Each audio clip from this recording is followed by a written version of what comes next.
We don't all live in cycling paradises, but with a bit of know-how, we can all get at least one step closer, finding quiet and fun roads to ride.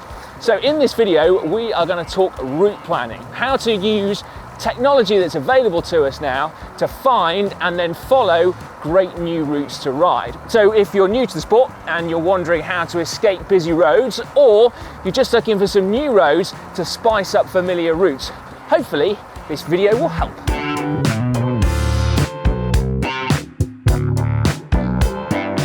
So what are great roads to ride? A bit, I guess, depends on what you personally like. I love riding up and down hills, just as long as they're not too steep, thank you very much. Other people like riding around on the flat, either cruising along or going as fast as they possibly can.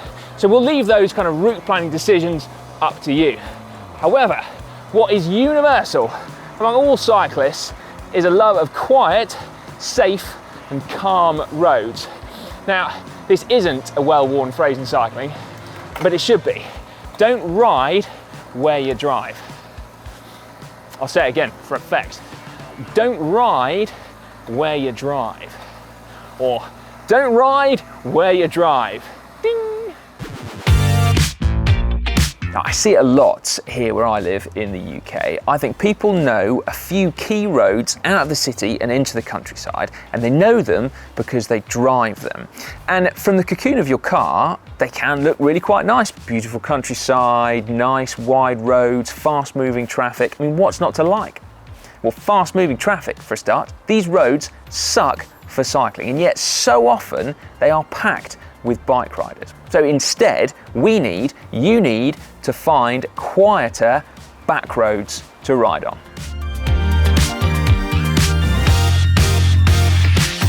Now this is where the technology comes in. So there are a few dedicated route finding apps and websites out there. We use one called Kamut here at GCN, and there is a great free version and also a premium option as well. And it's super easy. So I'm on their website now. I've clicked on the route planner page. I've inputted my start point, which is an excellent coffee shop I know, and I've inputted a destination, which is an excellent tea shop I know, and Kamut has literally done the rest.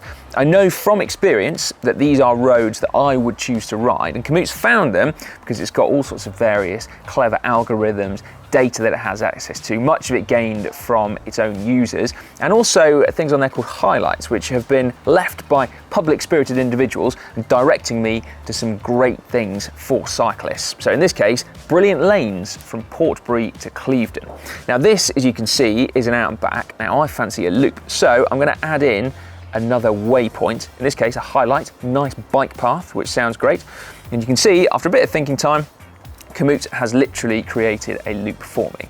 Now there are loads of other little options on here that you can play with, including what type of route you want. So I've gone for bike touring, which is typically the quietest roads out there. There's also gravel on there, or faster road riding as well. And it's told me how far my route is, so in this case 45.1 kilometers. It told me how much climbing there is and where on the route it comes via this elevation profile at the bottom. And it's even given me an estimated time, and that's based on how fit I think I am. As you can see, I've sort of gone for a fairly generous estimation of my own fitness.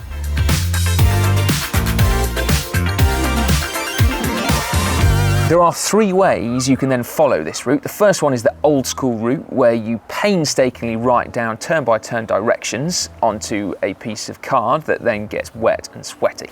Now I'm not entirely sure why you would want to do that, certainly not anymore. Instead, you can use your phone as a kind of sat-nav device. So Kamut has an app, and if I simply click on my ride, start navigation, I can follow turn by turn directions, either audibly if I want to stick my phone in my pocket, or visually as well if I have a mount that allows me to attach my phone to my handlebars.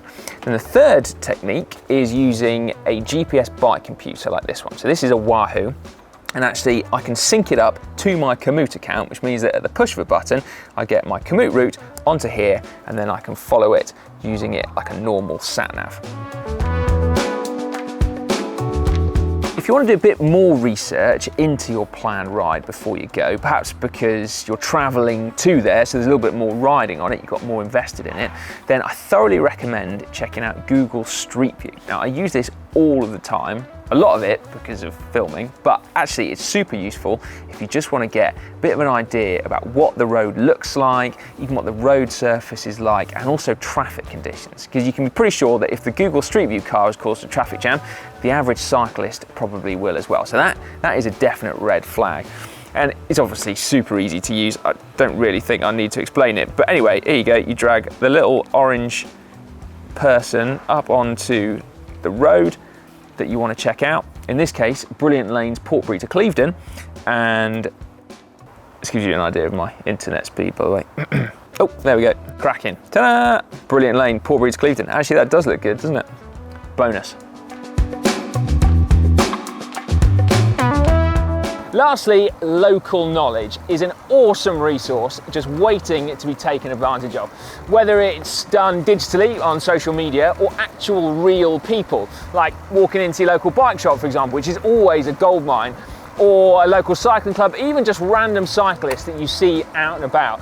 In my experience, bike riders are always more than happy to talk about routes, so definitely make the most of that. And also, you can then share your tips in return. And before long, I'm confident that you'll have built up an awesome network of roads that then allow you to build loops that are tailored to exactly what you enjoy, and crucially, where you keep the time spent on busy roads to an absolute minimum. Now, hopefully this video has been useful. Please give it a big thumbs up if you've enjoyed it, and stay safe and enjoy riding some beautiful new roads.